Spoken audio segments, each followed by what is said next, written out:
To the average race fan, it's sometimes hard to see the bloodline between the road-going variants of a bike that you and I ride and the race-going versions that we see battling it out in BSB. Honda Racing UK have invited 5 lucky journalists here to Oulton Park in Cheshire. They've rolled out the red carpet and they'll give us a chance to ride the road-going version, the SP, the bike in super stock trim, as ridden by Tom Neve, and then the Superbike, the Big Daddy, as ridden by Glenn, Rio and Takumi.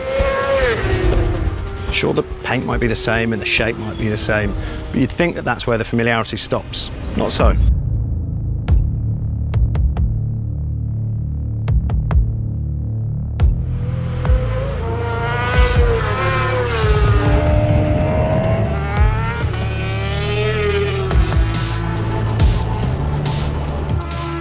Isn't it funny when you're watching BSB from the comfort of your own sofa, the superhero in you comes out and you think, man, if I was riding that bike, I'd probably just jump on the brakes a bit later and nip up the inside there.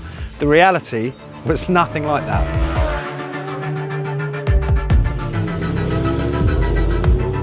So let's take a very brief look at each of the 3 bikes we'll be riding today. I'm certainly not about to start trying to fire all of the specs and riding mode information down your neck. We'll just do power and weight for each of the 3 bikes. So the stock Fireblade SP, 201 kilos ready to ride and 214 brake horsepower. 10 or 15 years ago, that much power and that weight, it wouldn't have got you on the back of the British Superbike grid, it would have got you mid-pack. So after the boys have ridden the Fireblade SP, the road-going version that we've just had a look at, they come to this, Tom Neve's super stock bike.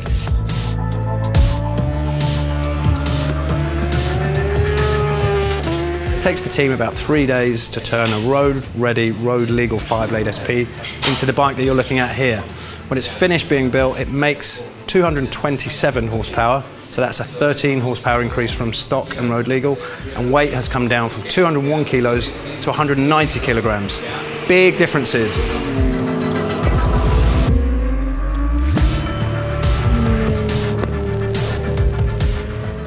And then finally this Superbike spec Fireblade. Weight comes down further still, another 10 kilos to 180 kilograms, and yet power goes up even more to 241 horsepower.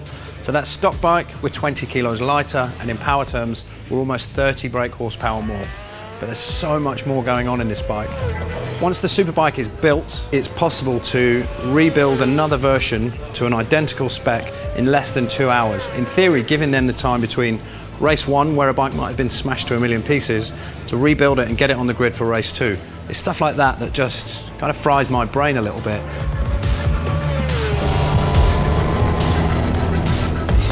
There's more to a Superbike than just making it the lightest and the most powerful.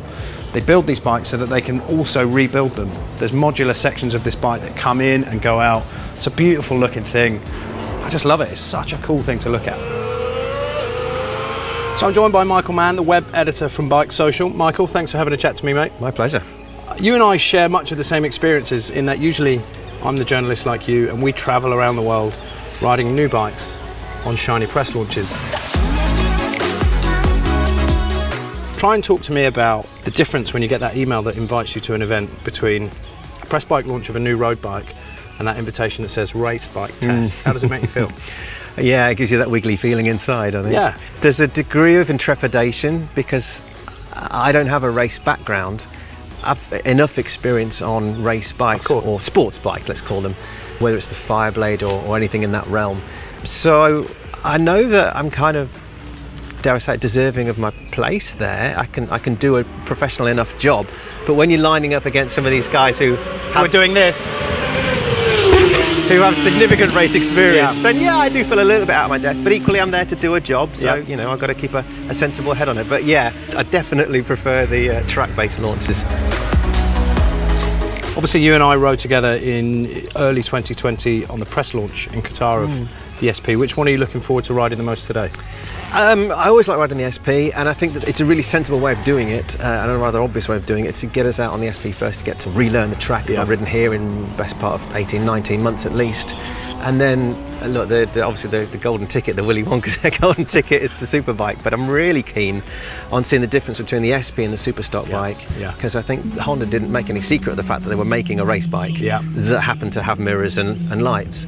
And it's done a good job so far in World Superbikes and British Superbikes, of course, based on that road bike. So the road bike, as we know, is mega good.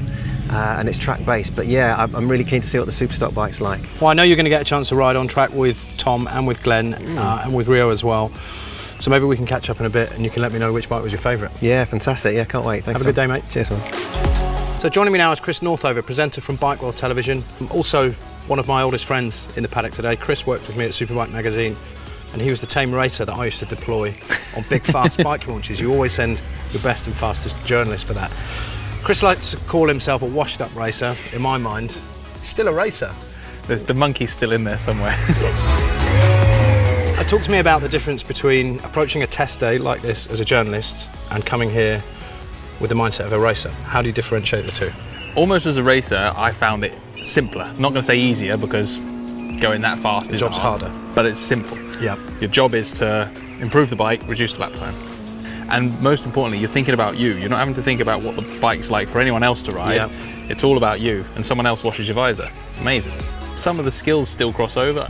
When I've had races or practice sessions where you come in and you're absolutely fried, trying to then remember and pull bits out of your brain to feed back to your race engineers, that stuff's very similar as a journalist. You then got to try and remember to translate that into speak that it makes sense for the people who are going to buy them. Yep. And you're always playing this balance act as a journalist. Well, look, I'm not going to keep you too long. I'm going to ask everyone the same question and we'll come back once you've ridden all three bikes today. Which one are you looking forward to riding the most? Superstock bike. Superstock. Superstock bike, yeah. So we're 2 for 2 on the Superstock bike. Chris, have a sweet day. I'll catch you in a bit. So joining me now is Al Fagan, owner and editor at 44 Teeth, former TT racer, former BSB racer, Andalusian rally legend, soon to be Dakar legend.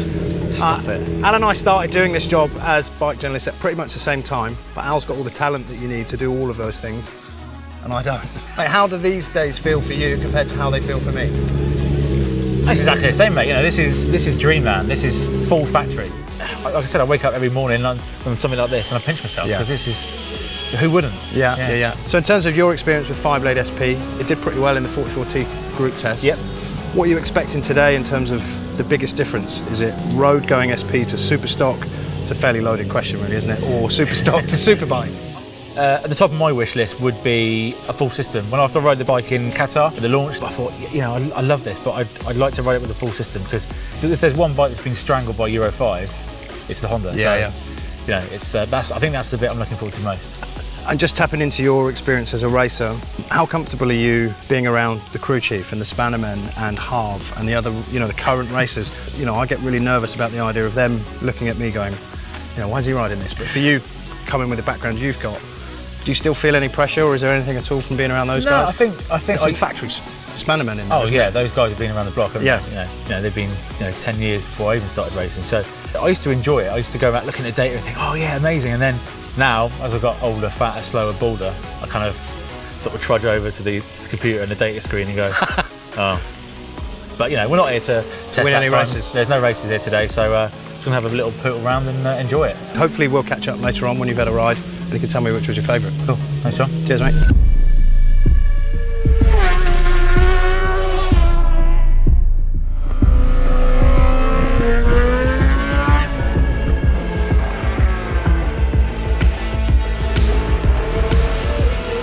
Honestly, I think the weight reduction and the way the chassis of the Superbike is, for me, made a bigger difference. The Superbike is so well mapped. They've got that engine set so sweet that the power delivery is not as intimidating. The lightweight, twitchy chassis compared to the road bike and the Superstock bike, that was the bit that was like, oh wow, this is something else.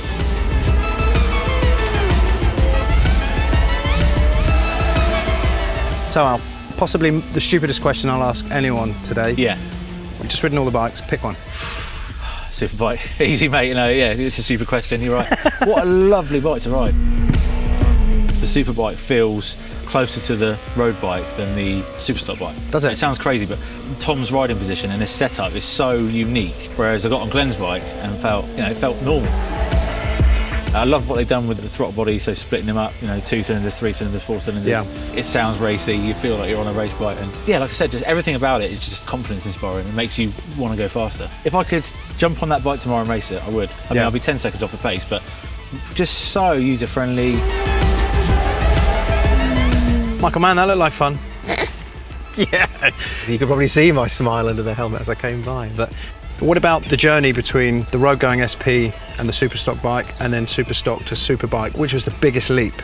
I'd say the SP to the Superstock, primarily because of Euro 5. And choked it a little bit. Yeah. That first gear, the length of first gear, how tall it is on the SP, and that's all kind of cancelled out, and you can just run it straight through. And the Superstock bike was more of a handful.